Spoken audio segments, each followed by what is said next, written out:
Menteri Agama Yakut Khalil Qaumas mengusulkan adanya kenaikan biaya haji tahun 2022 menjadi 45 juta rupiah per jemaah.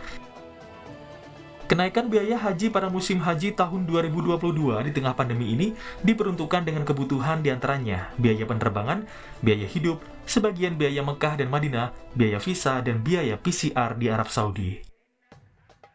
Kita masih dalam situasi pandemi, sehingga kita harus menghitung kebutuhan protokol kesehatan. Yang pertama adalah PCR ya. Ini paling tidak kita memerlukan tiga kali PCR di dalam negeri dan juga 3 kali PCR di Arab Saudi. Ini dalam kondisi normal ya, artinya seluruhnya sehat lah. Itu kita butuh segitu. Nah, kalau kemudian ada yang la qadarullah tidak semua tentu kita tidak berharap itu ada yang positif dan lain sebagainya, tentu kebutuhan PCR ini menjadi lebih besar lagi. Sementara itu, Asosiasi Muslim Penyelenggara Haji dan Umroh Republik Indonesia Ampuri menyetujui usulan kenaikan biaya haji dengan bertambahnya komponen biaya haji untuk kesehatan dan karantina. Ampuri juga meminta biaya haji yang baru segera direalisasikan. Kami mengingatkan kepada pemerintah, ini segera direalisasikan. Jangan sampai kita berpolemik ya dengan urusan ini yang akhirnya nanti hajinya ditunda lagi. Tentu ini akan membuat masyarakat kecewa. Seperti diketahui, biaya naik haji di Indonesia cenderung meningkat setiap tahun. 2018 biaya naik haji mencapai 35 juta rupiah. Sementara 2019 naik menyesuaikan kurs dolar, yakni 35,23 juta rupiah. 2020 dan 2021 tidak ada pemberangkatan karena masih dalam pandemi. Dan rencananya tahun 2022 biaya haji diusulkan mencapai 45 juta rupiah. Menanggapi usulan itu, DPR masih akan melakukan pendalaman lebih lanjut dalam rapat dengan Kementerian Agama. Adapun pemerintah masih menetapkan waktu keberangkatan awal jemaah haji pada 5 Juni 2022 dengan menyiapkan anggaran senilai 1,3 triliun rupiah pada anggaran negara untuk pelaksanaan ibadah haji 2022. Tim Liputan, Kompas TV.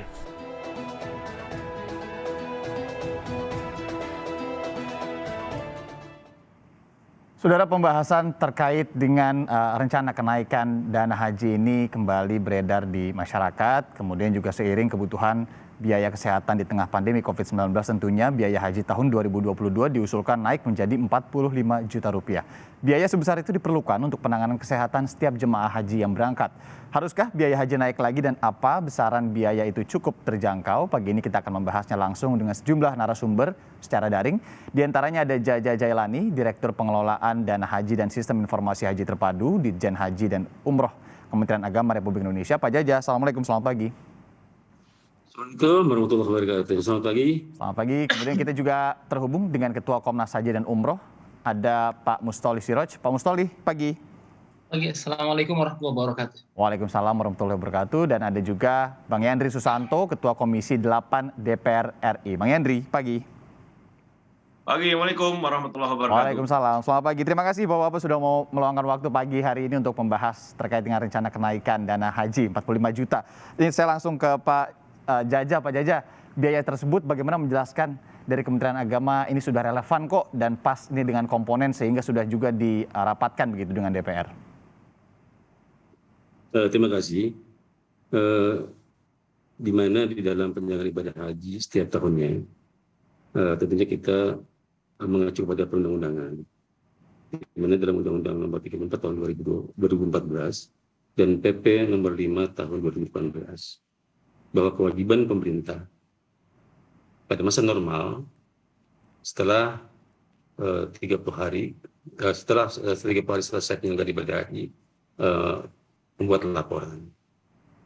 Tetapi karena tahun ini kita tidak menjalankan ibadah haji, pemerintah juga selalu siap untuk membuat usulan-usulan berkaitan dengan pengajuan pemerintah terhadap anggaran penyelenggaraan ibadah haji.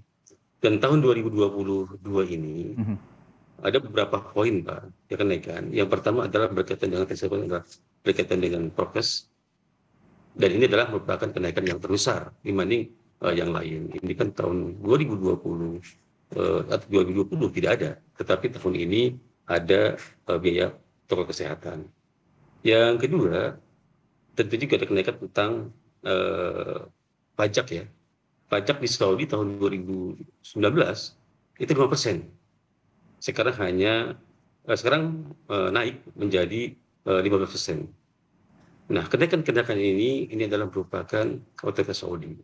Begitu juga ada kenaikan-kenaikan yang harus yang kita masukkan di dalam ini adalah berkaitan dengan kenaikan pesawat dan sebagainya, penerbangan, ditambah dengan biaya operasional di Arab Saudi. Jadi kewajiban pemerintah menyiapkan usulan anggaran kepada DPR RI dalam hal ini Komisi 8 yang akan dibahas nanti bersama Pak Yandri di dalam panja haji. Jadi mudah-mudahan saja di tahun 2022 ini ya COVID-19 menurun gitu, malah hilang. Kalau itu memang tidak ada Pak, itu sangat signifikan pengurangan biaya BPH-nya. Jadi yang terbesar adalah kenaikan dari prokes, prosedur kesehatannya. Demikian. Oke, kalau dilihat dari 45 juta tersebut, tadi Anda sebutkan ada kenaikan di bidang broadcast yang sangat besar, kemudian juga terkait dengan kenaikan harga pesawat, tiketnya, dan juga terkait dengan operasional di Arab Saudi itu sendiri. Kalau pembagiannya sendiri seperti apa sih, kalau boleh tahu, Pak Jaja? Itu kan Mas, di dalam Undang-Undang 34 itu ada 14 komponen. Dari 14 komponen ini dipecah kembali, dirinci menjadi 91 komponen. Nah, dari kenaikan itu adalah satu mas tambahannya, yaitu sisi kurs. Ya, tahun 2020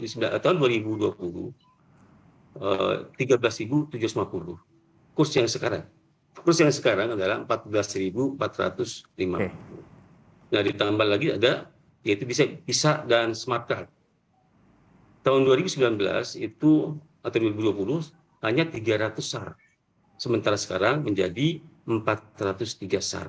Itulah kenaikan berkaitan dengan penyelenggaraan haji tahun 2022. Demikian. Oke, jadi ada detail ya, sudah ajukan juga, ada 14 komponen yang dirincikan menjadi 91 komponen tadi, kemudian ada juga terkait dengan sisi kurs. Saya ke Pak Mustoli dulu. Pak Mustoli, ini sepertinya sudah detail sekali pengajuannya. Apa pendapat Anda terkait dengan kenaikan ini? Karena memang Anda juga sempat menyebutkan di tengah pandemi COVID-19 sepertinya agak kurang tepat begitu kenaikannya. Ya, memang nanti kita akan lihat juga dari Pak Ketua Yandri begitu ya, detailnya. Tetapi begini, saya kira memang kenaikan biaya haji itu dari tahun ke tahun tidak terhindarkan. Tadi sudah disampaikan oleh Pak Jaja Jailani begitu kan di awal tadi. Nah, tetapi kemudian kenaikan ini saya memiliki beberapa catatan. Misalnya wacana kenaikan sebenarnya sudah dilontarkan oleh Pak Anggito tahun lalu, yang melontarkan ada potensi kenaikan biaya 9,1 juta waktu itu, walaupun kemudian kita tidak jadi berangkat. Nah, akan tapi begini, saya mau menyoroti beberapa waktu lalu teman-teman atau bapak-bapak di DPR dan bahkan Kementerian Agama pada zaman Pak Lukmanul Hakim Saifuddin menjadi menteri, ini kan selalu menarasikan begini, bahwa biaya haji Indonesia itu adalah biaya haji yang paling murah di ASEAN. Nah, akibat daripada dan implikasi daripada statement yang terus diulang-ulang beberapa waktu lalu, akibatnya adalah masyarakat menginginkan bahwa haji ini tidak mengalami kenaikan yang signifikan begitu. Terlebih di saat pandemi seperti sekarang. Kita mengharapkan misalnya nanti Pak Ketua Yandri sebagai pimpinan Komisi 8 yang akan sangat menentukan besaran biaya haji begitu ya. Nanti saya kira perlu juga mempertimbangkan faktor kondisi sosial ekonomi masyarakat hari ini, atau dengan kata lain adalah kemudian mempertimbangkan sense of crisis hari ini gitu ya. Karena kalau misalnya peningkatan sampai dengan 10 juta, meskipun ini tentu kita harus sama-sama memahami bahwa ini usulan baru draft kira-kira ya, bahas dan belum dibedah secara detail nanti oleh Pak Yandri dan kawan-kawan. Tetapi kemudian pertimbangan-pertimbangan untuk menaikkan secara drastis sampai dengan 10 juta ini saya kira perlu ditimbang ulang. Yang kedua, yang berikutnya adalah apakah nanti dengan adanya kenaikan biaya ini layanannya juga akan kualitasnya akan naik gitu. Yang berikutnya adalah apakah ketika kemudian pandemi nanti usai atau selesai begitu ya, atau apakah nanti biaya haji akan turun? Nah, ini adalah pertanyaan-pertanyaan krusial yang saya kira perlu kita kritisi bersama-sama sehingga beban untuk kemudian masyarakat atau publik yang saat ini sedang dihantam krisis, dan bahkan perlu diingat Mas bahwa orang berhaji itu memang syaratnya kan mampu secara ekonomi dan kesehatan. Ya. Khusus untuk masalah ekonomi saya kira banyak di antara kalangan jamaah haji kita dari segala penjuru Nusantara ini itu kemudian yang tidak semuanya siap dengan cash money begitu. Ada juga yang harus menjual kebun, ada juga bahkan saya sering mendengar bahwa ada yang mesti meminjam ke bank gitu. Ya, soal itu. Ini juga menjadi ini saya kira harus menjadi pertimbangan terlebih ketika kemudian interval waktu antara pengumuman nanti setelah dibahas oleh Pak Yandri, Pak Jaja dan kawan-kawan di DPR nanti ada produknya adalah Kepres, keputusan Presiden. Nah, sebetulnya 2019, 2018 itu interval waktu antara terbitnya Kepres dengan pelunasan biaya haji ini saya kira cukup baik gitu ya. Waktunya cukup panjang. Nah, akan tapi kita memasuki 2022 ini, agaknya ini kan 1 bulan lagi sudah bulan puasa. Itu juga mesti mempertimbangkan ketika diumumkan dan hajinya memang akan berjalan gitu ya. Itu mesti mempertimbangkan waktunya, jangan sampai kemudian sudah harganya naik, kemudian juga waktu untuk melunasi itu terlalu mepet sehingga kemudian mereka-mereka khususnya mereka-mereka beliau-beliau calon haji yang kemudian berada di daerah gitu ya, itu kan perlu waktu dan menyerap informasi sehingga mereka tidak terburu dan tidak tertinggal untuk menyempurnakan rukun Islam yang kelima. Pak Mustoli, sampai situ dulu. Ini juga menarik ya. Tadi juga berhubungan dengan yang di daerah. Kemudian kalau nanti misalkan mereka sudah terdaftar, sudah bayar, tabungannya juga sudah habis, terkena krisis pandemi COVID-19, begitu sudah tidak punya lagi nih tabungan. Ini akan seperti apa? Nanti saya akan tanyakan ke Pak Jaja. Tapi saya ke Pak atau ke Bang Yandri dulu, Bang Yandri. Kemarin memantau langsung pastinya ya rapat yang diajukan oleh Pak Menteri Agama. Tadi juga kelihatan tuh ada Bang Yandri juga mendengarkan langsung di sana. Saat itu bagaimana kemudian penjelasannya dan apa kemudian yang ditanggapi juga oleh teman-teman di Komisi 8 DPR, Bang Yandri? Baik Mas, jadi saya memulainya dengan begini. Bahwa setiap tahun sebelum pandemi pun real cost seorang calon jamaah haji itu sebenarnya sekitar 70 juta ya. Artinya waktu dia membayar 34 juta yang waktu dulu nggak pernah naik itu sebenarnya ada, walaupun ada banyak orang nggak setuju kata-kata subsidi, tapi yang pasti kekurangan dana haji yang harus dibayar oleh per anggota jamaah itu ditutupi oleh hasil kelola keuangan haji. Ya. Itu sebelum pandemi, itu sekitar 35 juta orang per jamaah disubsidi dari hasil dana kelola keuangan haji. Kemudian kalau sekarang sudah kita hitung, real cost atau biaya yang harus dikeluarkan satu orang jamaah di zaman pandemi dengan rentang waktu yang sama selama di Mekah dan Madinah itu sekitar 85 juta orang, 85 juta per orang. Oke. Artinya kalau tidak naik sebelum pandemi itu sekitar 50 juta lebih disubsidi. Nah, kalau dia kemarin diusulkan oleh Menteri Agama 45 juta, berarti sekitar 40 juta di subsidi dari hasil kelola. Kita sudah menghitung kalau ini kita pertahankan subsidi yang mengangah seperti ini, maka tahun 2030 itu akan terancam keberlangsungan dana haji itu sendiri. Artinya bisa kemakan dengan dana haji yang disetorkan oleh seluruh jamaah termasuk daftar tunggu. Ya. Oleh karena itu kita perlu DPR, pemerintah dan BPKH itu merancang supaya dana haji tetap aman.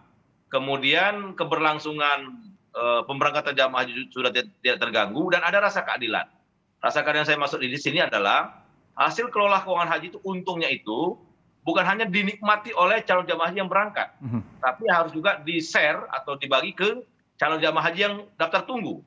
Jadi itu biar ada keadilan. Nah, tetapi untuk menyangkut masalah kenaikan dana haji sebesar 45 juta, itu baru usulan dari Pak Menteri Agama. Hari Rabu kemarin baru diusulkan dengan item per item disampaikan Pak Jajak tadi, itu akan kami bahas. Misalkan begini, tahun 2021 saya memimpin rapat gabungan dengan Menteri Kesehatan, Menteri Kumham, Menteri Perhubungan dan sebagainya.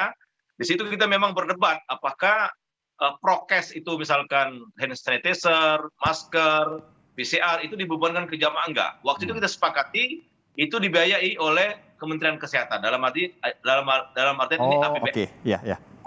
Apakah misalkan tahun ini itu bisa kita bangkitkan kembali, kita munculkan kembali bahwa yang prokes atau PCR dan hand sanitizer, masker itu dibebankan kepada pemerintah dalam arti Kementerian Kesehatan atau kepada berjamaah. Kemudian ada juga kita mau pastikan berapa lama sih sebenarnya calon jamaah haji itu bermukim di Madinah dan Mekah. Karena saya November kemarin bersama Menteri Agama ke Mekah dan Madinah, situasinya berbeda, Mas. Ketika umroh waktu tidak pandemi dengan waktu pandemi. Nah, mungkin juga haji nanti begitu. Berapa lama mereka stay atau bermukim di Madinah dan berapa lama juga di Mekah. Karena misalkan masalah rutinitas beribadah itu juga dibatasi. Ke Masjidil Haram, ke pelataran Ka'bah, kemudian ke Raudhah, itu dibatasi. Artinya kalau misalkan waktunya lebih pendek, ya mungkin biaya bisa ditekan. Misalkan yang selama ini 30 hari, 40 hari pulang pergi, kalau bisa dipendekkan, itu kemungkinan bisa ditekan biaya per orangnya. Nah, oleh karena itu perlu kami pastikan ke Saudi dengan ketemu dengan Komite Haji, dengan Pangeran Khalid bin Raja Faisal atau dengan timnya, itu bagaimana prosedur resmi teknisnya di sananya ya, Bang Henry ya. Haji di tengah pandemi. Nah, item per item yang sama dengan Pak Jajak tadi itu kan zaman normal. Misalkan waktunya di Oke, Mekah dengan asumsi normal ya, Bang Henry. 9 hari ya kan? Ya. Itu apakah seperti itu? Itu yang belum kita pastikan. Tapi kita apresiasi kepada pemerintah yang sudah mengajukan biaya haji BP itu untuk kami bahas. Oke. Dan nanti pastinya berapanya tentu kami akan pastikan ke Saudi, ke Mekah, Madinah, gimana rentetan semua rangkaian satu orang calon jamaah haji itu apa saja yang jadi direct cost-nya, ya, yang jadi biaya langsung, misalkan penginapannya berapa malam, kemudian makannya berapa kali, ya kan, kemudian biaya penerbangannya berapa, dan lain sebagainya. Apakah ada karantina? Ini artinya inilah landasan kami untuk membahas berapa sih sebenarnya yang layak. Tentu kami sebagai wakil rakyat tidak mau terlalu memberatkan masyarakat. Tapi ingat juga, jangan juga tadi rasa tidak adil itu kita pelihara. Karena keadilan itu juga perlu kita munculkan. Keuntungan dari hasil kelola uang haji itu sejati di-share kepada calon jamaah haji daftar tunggu maupun calon jamaah haji yang berangkat duluan ke Tanah Suci. Gitu. Oke, yang menjadi daftar tunggu ya, Bang Henry ya. Ini juga insight baru lagi nih, karena memang secara teknis sepertinya umroh ini berbeda, kemudian durasi dan teknis di sana di Arab Saudi tadi Bang Henry sampaikan. Bagaimana dengan haji? Nanti ini harus di cross check lagi. Dan pertanyaan berikutnya, apakah kemudian nanti misalkan memang naik akan disubsidi lagi? Nah, ini akan dijawab juga oleh pemerintah dan juga DPR sesaat lagi. Jangan kemana-mana saudara, tetap di Sapa Indonesia Akhir Pekan.